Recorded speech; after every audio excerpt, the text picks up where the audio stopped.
Hello friends, welcome to Bhagavathi life style.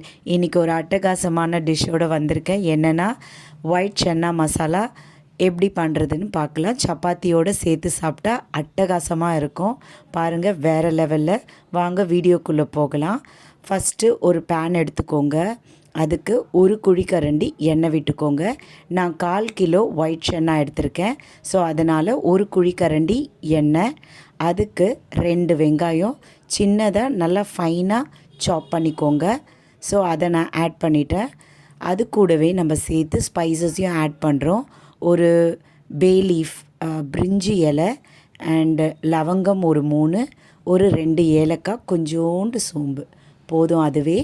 So அதை add பண்ணிவிட்டு அதை தான் ஆட் பண்ணுறோம். ஆக்சுவலாக ரொம்ப டைம் இல்லை, பசங்கள்லாம் காலேஜ் போகிறதுனால என்னால் வீடியோ ஃபுல் ப்ராசஸாக எடுக்க முடியல. ஸோ என்னென்ன இன்க்ரீடியன்ட்ஸ்னு நான் அப்படியே ஓரலாகவே சொல்லிடுறேன். ஸோ இதுதான் நான் ஆட் பண்ணியிருந்தேன். 2 வெங்காயம், ஒரு பிரிஞ்சி இலை, 3 லவங்கம், ஒரு 2 ஏலக்காய் அண்ட் கொஞ்சமாக பெருஞ்சீரகம். அண்ட் இப்போ என்ன ஆட் பண்ணுறேன்னா ஒரு 1/2 டேபிள் ஸ்பூன் இஞ்சி பூண்டு விழுது. ஸோ இதை நல்லா கலரி விட்டுட்டே இருக்கணும். அது நல்லா பொரிஞ்சு அந்த பச்சை வாடை போகிறது வரைக்கும் நம்ம வெயிட் பண்ணணும். நான் 2 தக்காளி, மீடியம் சைஸ் தக்காளி 2 எடுத்திருந்தேன். ஸோ அதை தான் மிக்சியில் நான் அரைச்சிக்கிட்டேன். ஏன்னா இப்போல்லாம் தக்காளி அப்படியே போட்டால் ஏதோ வேகவே மாட்டேங்குது, ஒரு மாதிரி கல் மாதிரி இருக்குது. ஸோ அது ஒரு மாதிரி இதுவாகவே ஆக மாட்டேங்குது. ஸோ அதனால தான் நான் மிக்சியில் போட்டு நல்லா பேஸ்ட் மாதிரி அரைச்சிக்கிட்டேன். 2 பச்சை மிளகா அது கூட சேர்த்துக்கிட்டேன். தேவையான உப்பு. ஸோ இதை போட்டு நல்லா கலரி விட்டுக்கோங்க. பாருங்கள், சூப்பராக கலரிடுங்க. அண்ட் அடுத்து கொத்தமல்லி, கறிவேப்பிலை. ஃபஸ்ட்டு நான் கறிவேப்பிலை ஆட் பண்ணிக்கிறேன். அண்ட் கறிவேப்பிலை ஆட் பண்ணிவிட்டு ஒரு கலரிடுங்க. ஸோ என்னோடய சேனல் உங்களுக்கு பிடிச்சிருந்தா சப்ஸ்கிரைப் பண்ணுங்கள், லைக் அண்ட் ஷேர் பண்ணுங்கள் அண்ட் கமெண்ட் பண்ணுங்கள். அப்போ தான் எனக்கும் கொஞ்சம் மோட்டிவேஷனாக இருக்கும். அண்ட் அதுக்கு அடுத்தது நம்ம சோலை மசாலா நான் வாங்கியிருந்தேன். அந்த சோலை மசாலாவோட ரேட் 10 ருபீஸ் தான். இப்போ நான் ஆட் பண்ணுறது என் வீட்டு மிளகாத்தூள். நான் வீட்டில் குழம்பு மிளகாத்தூள் ரெடி பண்ணுவாங்க இல்லையா எல்லார் வீட்லேயும். ஸோ அதே தான் இதுவும். நான் ஒரு 2 டேபிள் ஸ்பூன் ஆட் பண்ணியிருந்தேன்.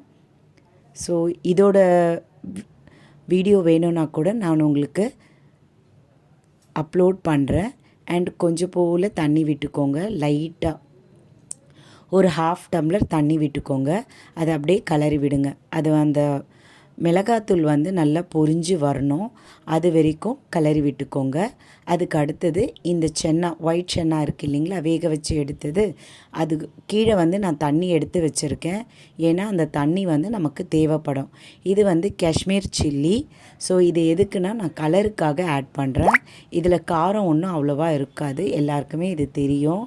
ஸோ கலருக்காக நான் ஒரு டீஸ்பூனில் நான் ஆட் பண்ணிக்கிறேன். டேபிள் ஸ்பூன் கிடையாது, ஒரே ஒரு டீஸ்பூன் மட்டும்தான் நான் ஆட் பண்ணிக்கிட்டேன். அதுக்கடுத்து இதுதான் எவரெஸ்ட் சோலை மசாலா. ஸோ இதோட விலை 10 ருபீஸ் தான், 12 கிராமு. இதை அப்படியே நான் ஆட் பண்ணிக்கிறேன். இது நான் 1/4 கிலோ ஒயிட் சன்னாக்கு அது முழு பேக்கெட் ஃபுல்லாக நான் ஆட் பண்ணிப்பேன். ஸோ இது கொஞ்சம் நம்மளுக்கு ஒரு நல்ல டேஸ்ட்டு என்ஹான்ஸ் பண்ணி கொடுக்கும். ஸோ ரொம்ப நல்லாயிருக்கும்.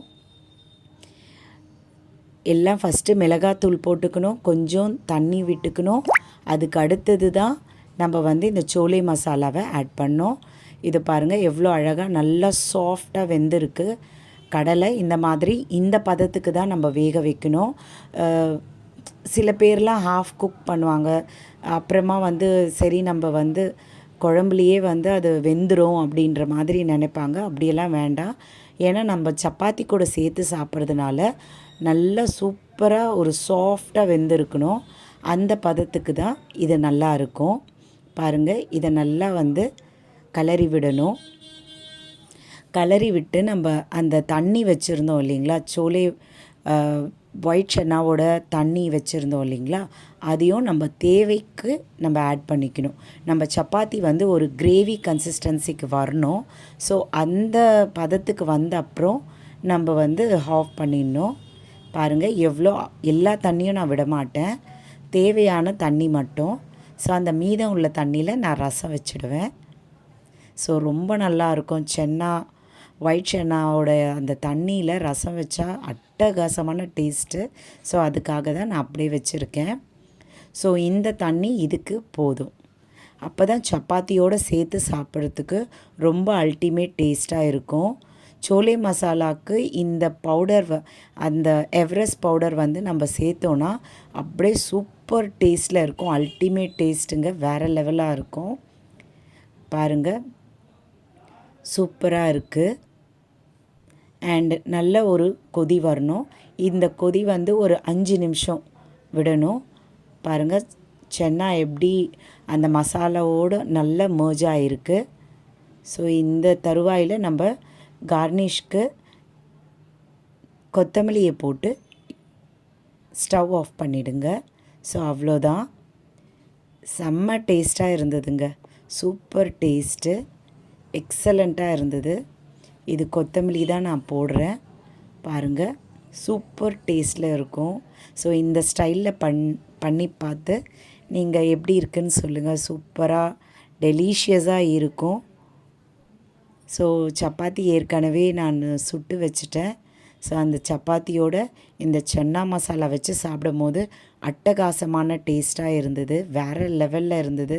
ஸோ என்னோடய சேனல் உங்களுக்கு பிடிச்சிருந்தா லைக், ஷேர் அண்ட் கமெண்ட் பண்ணுங்கள் அண்ட் சப்ஸ்கிரைப் பண்ணுங்கள். பாருங்கள் சூப்பராக இருக்குங்களா.